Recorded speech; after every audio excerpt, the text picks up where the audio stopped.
shakhsiyadaada waxay qeexaysaa qofka aad tahay. waa isku darka dabcigaaga, emotionadaada, waxaad rumaysan tahay iyo habfikirkaaga. qof kasta iyo shakhsiyadiisa waa mid unique ah oo isaga u gaar ah. haddaba waxaa jira tijaabooyin psychology ah oo lagu kala soocayo shakhsiyadaha kala duwan ee dadka. ii ogolow inaan kula wadaago weydiimo daha ka qaadaya shakhsiga aad tahay. su-aaluhu waa ka dooro midda kaa tarjumaysa oo xarafkeeda meel ku qoro midka aad tahay A, B, C iyo D. su-aasha koowaad: waa maxay ciladaada ugu weyn? A, dulqaad la'aan. B, wahsi badan. C, dad qancin. D, dhanka xun wax ka eegid. 2, waa maxay xooggaaga ugu weyn? A, inaad si caqli ah wax u eegto. B, qunyar socosho aan isdhibin. C, isku nidaamsanaan. D, inaad keliya diiradda saarto fikradahaaga beddelkii kuwa dadka kale. 3, maxaa ku dhiirigeliya? A, lacag iyo guulgaarid. B, inaad markasta dadka ka dhex muuqato.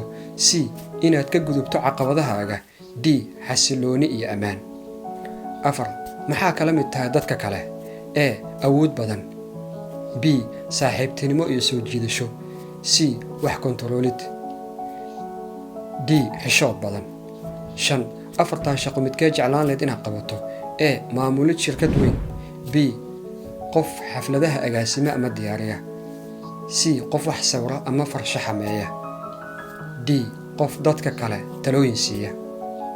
6, waa maxay wax aad si daran u neceb tahay?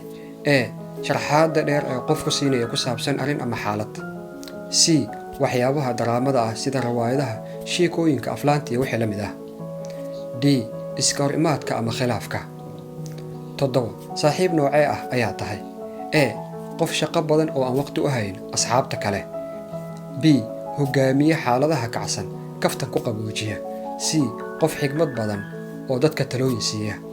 D, qof damqasho badan oo dadka u noqda garab ay ku ooyaan. 8, sidee u malaynaysaa dadka inay kuu arkaan? A, qof madax adag. B, qof isla weyn. C, qof aan bulshaawi ahayn. D, qof aamus badan. tiri markaan imise A, B iyo C iyo D ayaad heshay. haddii inta badan aad heshay A, shakhsiyadaadu waxay tahay qof jecel darajo sare, dadka kalena inuu ka guul badnaado. waxaad jeceshahay inaad hadaf dejiso. waxaad tahay qof hami badan, aadna u xiisay wax kasta uu qabanayo. si caqli ah ayaad u maaraysaa waqtigaaga. waxaadna tahay qof markasta isku nidaamsan.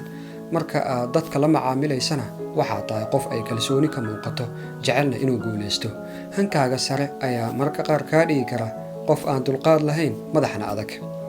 haddii jawaabaha ugu badan aad bixisa ay ahaayeen B, waxaad tahay qof degan oo cagaha dhulka u yaalin, nabadgelyo badan, dulqaad badan, sidoo kalena aan dhib badnayn.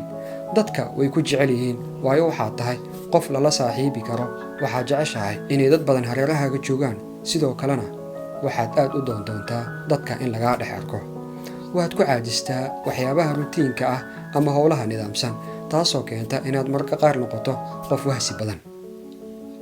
haddii jawaabaha ugu badan aad dooratay ahaayeen C, waxaad tahay qof perfectionista ah, wax walba inay fiicnaadaan jecel, sidoo kale arrimaha dabagura, sidoo kale isku nidaamsan.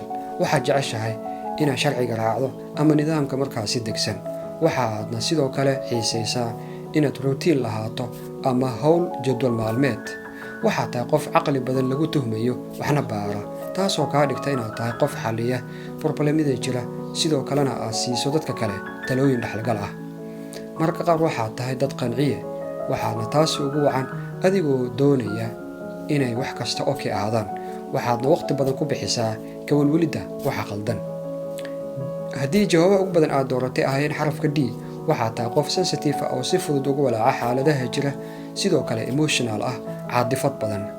mararka qaar waxaad tahay qof dhanka xun wax ka eega, laakiin xishood badan. intaa waxaa kuu dheer inaad dareemayso cidlo. dadka ku yaqaana waxay kugu tuhmaan inaad tahay qof naxariis badan oo dadka u damqada, daacadna ah, sidoo kale la aamini karo. haddaba shakhsiyadaadu waa midee? nagula wadaag qaybta kommentiga. sidoo kale ha iloobi inaad falowna soo dhahdo si aad ula socoto mowduuc la mid ah midkan. mahadsanid.